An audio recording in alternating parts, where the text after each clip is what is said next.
Thursday night, the president dined with his lawyer, Rudy Giuliani, and the former mayor of New York is joining me now. Mr. Mayor, thanks so much for joining me. We appreciate it. There's been a lot of news this week about the back and forth with the special counsel about whether there's going to be an interview. I want to play for you the rationale you've offered as to why you don't want the president to be questioned about his dealings with then FBI Director James Comey. Take a listen.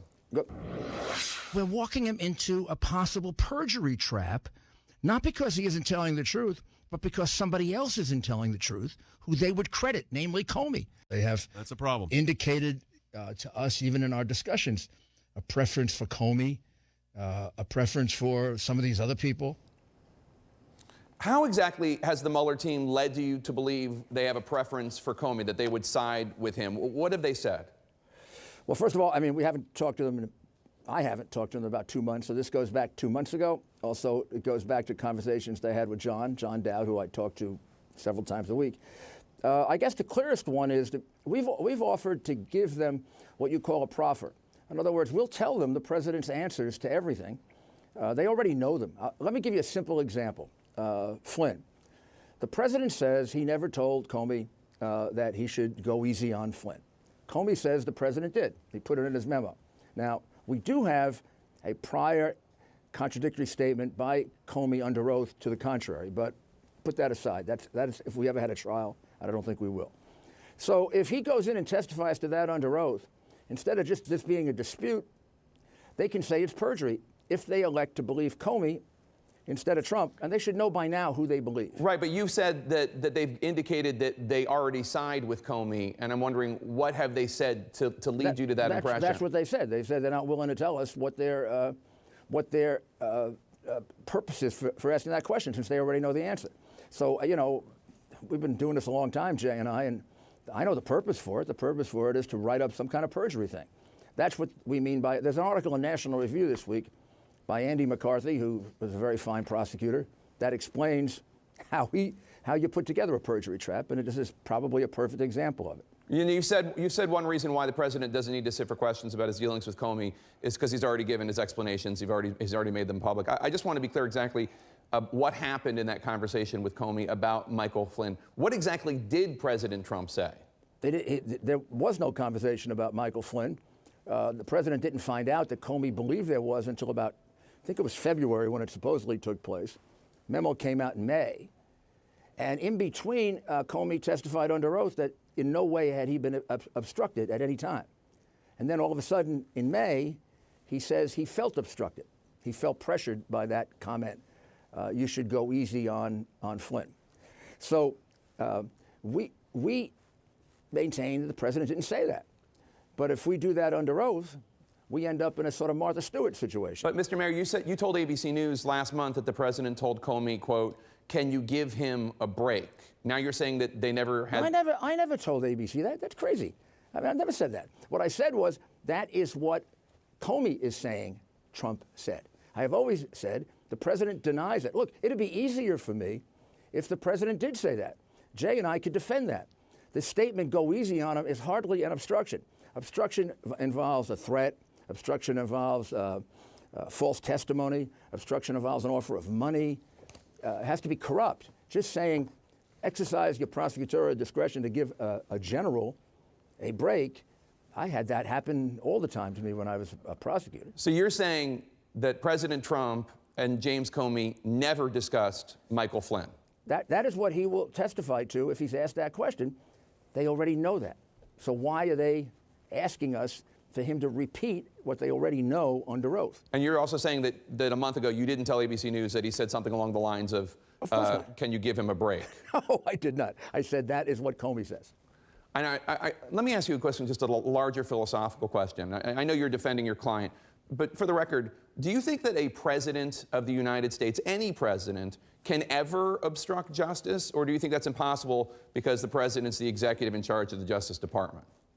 Well, there are people who argue that he could never obstruct justice. I think that's a too far-fetched an argument. We don't have to make it, obviously.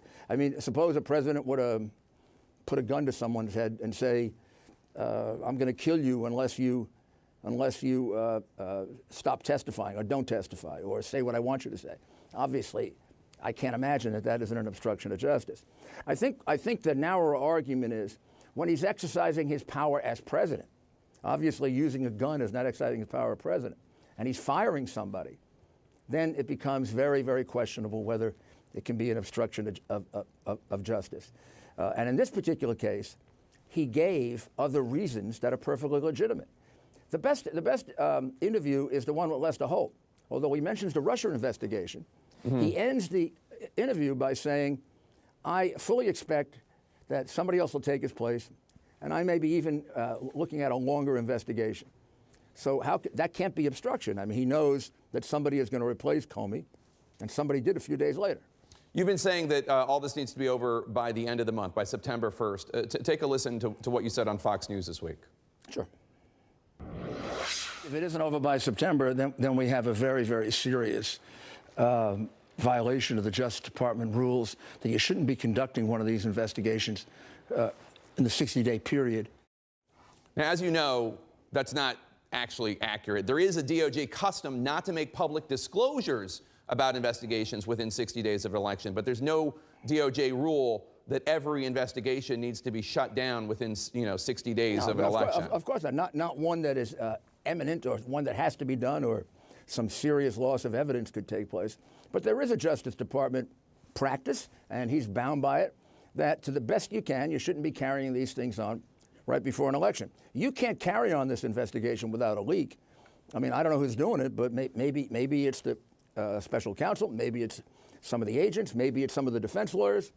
I don't know, but everything gets leaked, or just about everything. So, and you don't want to do what Comey did, which is to have some serious disclosure take place out of your control 10 days before the election. So the special counsel has scheduled grand jury testimony from Roger Stone associate Randy Credico on September 7th, according to Credico's attorney. That's after your September 1st deadline. What's your response? September 1st was the date that Bob Mueller gave me back 2 months ago, where he said, when we were talking about getting his report done, he threw out the date September 1 as being a reasonable date to get it done. And maybe I credited too much. I thought he meant, well, that'll keep us clear of the elections. And they did say something like they didn't want to repeat some of the mistakes that Comey made. So maybe I put those two things together, or Jay did, and we came away with the idea that they're trying to get it done by then. There also seemed for the first time to be, I'm not saying pressure us, but they seem to be trying to speed us up to give him an answer. So we may be arguing over something here we don't have to argue over. I think they feel the necessity to get as close as they can to that 60-day period as we do. I mean, after all, they're the ones who are going to be criticized for it, not us. You have said that you think that the ongoing Russia investigation might help Republicans in the midterms because President Trump, quote, needs something to energize his voters. What do you say to critics who say that you and your team seem to be intentionally dragging out these interview negotiations in order to energize the GOP base?